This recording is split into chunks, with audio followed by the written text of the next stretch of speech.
Do you want to hear the truth? Do you want to hear the truth?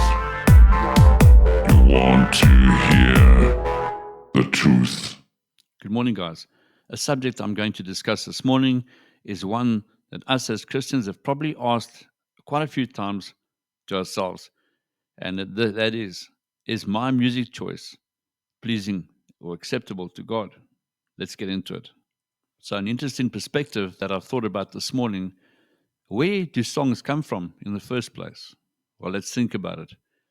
Someone that writes a song 90% of the time has been through a certain experience in their lives, and that song is now projected into a song. And whether it's a good or bad experience, you will know once you listen to the song. Not so. You will notice in the earlier days when songs were written, they were normally written about love. They were quite light-hearted.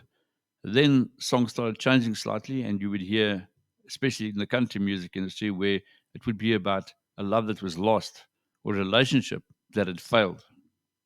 So as we can see, the source of the song is very important and where it originated from in the first place. If it's from a good place, it'll clearly be a good song. If it comes from a bad place, clearly it will be a bad song. Not so. Which brings us to the question, is this song I'm listening to or playing pleasing to God? But before we try and answer that particular question, let's think of this. When I want to sit and chill next to the pool, what do I put on?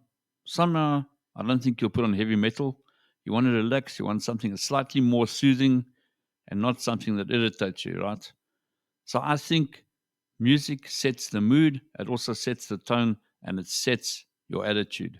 A couple of years ago, there was this young guy in the Krugersdorp area that was listening to a certain heavy metal band, and shortly afterwards, he beheaded a couple of his fellow students at school.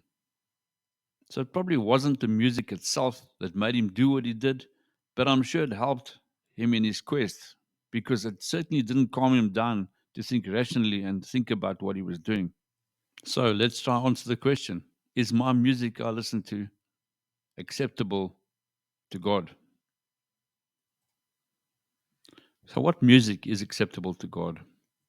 Remember that the rhythm appeals to the flesh, but the melody appeals to the spirit. If the musical piece is good, then it'll be uplifting and drawing to the person to goodness. That Matthew 7 verses 20. It will not produce love to the world. Instead, it will produce love to God and His Word. So, therefore, the development of Christian character requires right thinking. Paul outlines a constructive program of mental activity that can be used for choosing what we should listen to. Okay, he writes, brethren, whatsoever things are true, whatsoever things are honest, whatsoever things are just, and whatsoever things are pure, whatsoever things are lovely, whatsoever things are of good report. If there be any virtue, and if there be any praise, think on these things. Philippians 4 verses 8. Okay, so what we can see, the right kind of melody will define the thinking and the produce a Christ-like character in the life of its listeners.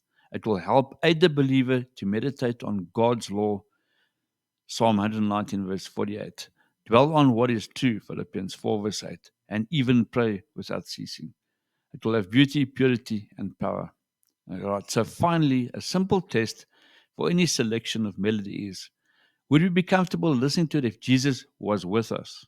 If the answer is no, then we need to replace it with something that Jesus would listen to. Ask the Holy Spirit to help you choose the right melody to listen to. I hope this short analysis that we've been doing this morning has helped you choose your music more wisely. I know it's made me think too. Have a lekker week. Cheers. This is the truth with Pure Power Chord.